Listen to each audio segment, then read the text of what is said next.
Assalamualaikum warahmatullahi wabarakatuh. Pada pertemuan kali ini kita akan membahas tentang sesuatu yang berkaitan dengan IPA. Nah, untuk melakukan pembelajaran selanjutnya, kita akan sedikit merefleksi tentang pembelajaran kemarin, yaitu tentang pencemaran lingkungan dan dampaknya. Nah, pencemaran lingkungan itu ada tiga, yaitu ada pencemaran lingkungan terhadap tanah, udara, dan air, dan terdapat beberapa masing-masing. Salah satu contoh dampak dari pencemaran itu matinya ikan-ikan di dalam adanya limbah-limbah yang terjadi pada manusia yang biasa digunakan untuk mencuci, misalnya deterjen, buang sampah sembarangan, dan yang lain-lain. Nah, untuk memasuki pembelajaran selanjutnya, itu harus diingat ya, sampai kapanpun juga harus ingat dan harus kita menjaga lingkungan kita. Untuk selanjutnya itu silahkan kalian mengamati gambar sebagai berikut.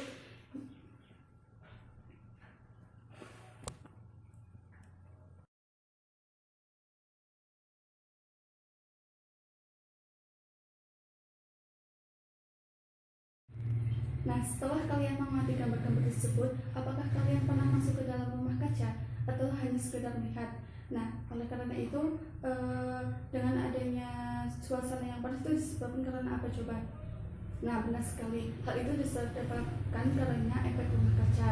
Nah, efek rumah kaca ini yaitu akan menyebabkan tentang pemanasan global atau global warming. Apakah kalian pernah mendengar tentang global warming?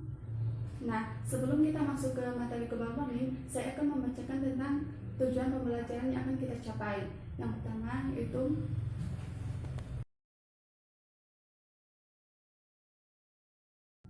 dalam jejaring tema ini tentang global warming, kita akan membahas tentang tiga aspek, di mana ada aspek fisika, biologi, dan kimia. Nah, di mana pada aspek fisika itu kita akan membahas tentang perpindahan kalor yang terjadi pada pemanasan global. Kemudian ada kimia yang terjadi pada gas-gas yang disebabkan oleh efek rumah kaca. Kemudian secara biologi itu terdapat pada dampaknya. Kemudian kita akan memasuki pembelajaran selanjutnya. Permasalahan apa yang terdapat pada gambar tersebut? Apakah gambar tersebut itu dapat menyebabkan pemanasan global? Nah, dari gambar tersebut itu dapat menyebabkan pemanasan global, di mana saat parkir di luar ruangan atau kita parkir di pinggir jalan itu mobil akan menyerap banyak kalor dan akan terlalu di dalam kalor. Itu hanya sama dengan gas efek rumah kaca. Nah, untuk kali ini kita akan belajar tentang global warming, di mana global warming itu terjadi karena adanya gas-gas yang tertimbul dari efek rumah kaca. Nah, gas-gas tersebut yaitu banyak sekali, ada CO2, jadi pemanasan global itu disebabkan oleh adanya gas-gas efek rumah kaca yang akan membawa ke perubahan lingkungan. Nah, gas-gas itu akan membuat peningkatan suhu pada bumi, di mana akan membuat perubahan iklim ini akan menjadi ekstrim atau tidak menentu. Nah, peningkatan ini itu diawali pada masuknya sinar cahaya matahari yang dipantulkan oleh matahari itu sendiri. Nah, sebelum itu karena matahari itu merupakan salah satu energi yang tidak dapat dimusnahkan dan tidak dapat diciptakan. Hanya kita dapat mengubahnya itu sebagai adanya hukum kekalahan energi, di mana pada hukum kekalahan energi yang berbunyi sebagai energi tidak dapat diciptakan dan tidak dapat dimusnahkan, hanya dapat diubah bentuknya. Nah, sebagian bentuk di alam bumi ini itu berasal dari matahari, di mana matahari itu berbentuk radiasi gelombang pendek, inframerah, dan cahaya tanpa mata. Energi matahari itu akan diberikan kepada bumi, yaitu sekitar 25%-nya itu akan dipantulkan ke atmosfer kembali, kemudian 25%-nya akan diserap oleh awan, dan 45% akan diserap bumi, dan 5% akan dipantulkan oleh bumi. Di panismenya itu terjadi adanya perpindahan kalor, di mana perpindahan kalor itu ada tiga, yaitu konduksi, konveksi, dan radiasi. Namun pada pemanasan global ini yang dapat mengkaitkan tentang global warming atau pemanasan global itu tentang radiasi, di mana radiasi ini merupakan perpindahan kalor yang terbesar perantaranya. Contohnya saat kita berjemur, yaitu kita akan merasakan hangat karena adanya sinar matahari, di mana sinar matahari tersebut itu dipancarkan dari atas atmosfer sampai ke dalam bumi. mekanismenya sebagai berikut. Sinar matahari yang tidak diserap oleh permukaan bumi akan dipantulkan kembali ke permukaan bumi. Namun yang dipantulkan itu dapat berubah menjadi gelombang panjang yang berupa energi panas.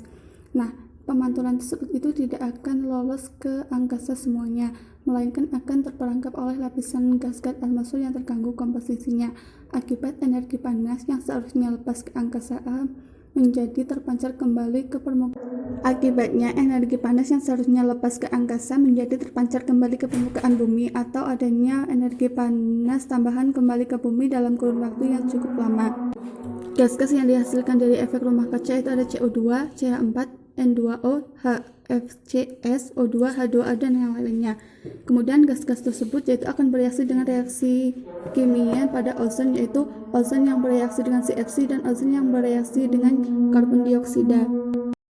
Dengan adanya pemanasan global, kita itu akan merasakan beberapa dampak. Selain kita juga ada beberapa makhluk hidup yang lain juga merasakannya. Contohnya pada tumbuhan, yaitu akan kesusahan dalam fotosintesis karena CO2-nya sudah diserap ke atmosfer. Nah, jika tumbuhan tidak memiliki CO2 sebagai bahan bakar, otomatis tumbuhan tersebut akan banyak yang mati. Kemudian hewan-hewan akan bermigrasi dan berpindah tempat ke habitat yang lain, dan beberapa hewan juga akan musnah. Datangnya wabah penyakit global tidak terjadi secara terus-menerus, yaitu dengan cara kita mengurangi kendaraan bermotor, kita melakukan reboisasi, kita melakukan hal-hal yang baik untuk bumi kita.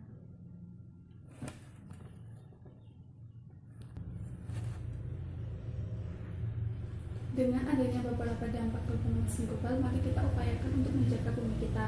Salah satunya yaitu kita harus mengurangi kendaraan bermotor. Jika kita berpergian yang tidak jauh, lebih baik kita menggunakan sepeda atau kita berjalan kaki yang tentunya lebih sehat. Yang kedua, kita melakukan reboisasi sebagai menjaga untuk kehijauan pada hutan. Kemudian kita mengurangi kebakaran hutan, di mana kita harus menjaga hutan-hutan tersebut jangan kebanyakan ditebang, dan kita harus menanam kembali pohon yang kita tebang bila kita menebang. Semua materi sudah saya sampaikan. Nah, pada kali ini kita rencananya itu akan melakukan percobaan tentang efek rumah kaca. Untuk mengganti percobaan ini, saya akan memberikan video tentang percobaan efek rumah kaca. Nah, nanti LKS ini akan saya bagi ke grup WA kita, dan jangan lupa dikumpulkan ke minggu depan. Sekian dari saya, apabila ada salahnya minta maaf. Wassalamualaikum warahmatullahi wabarakatuh.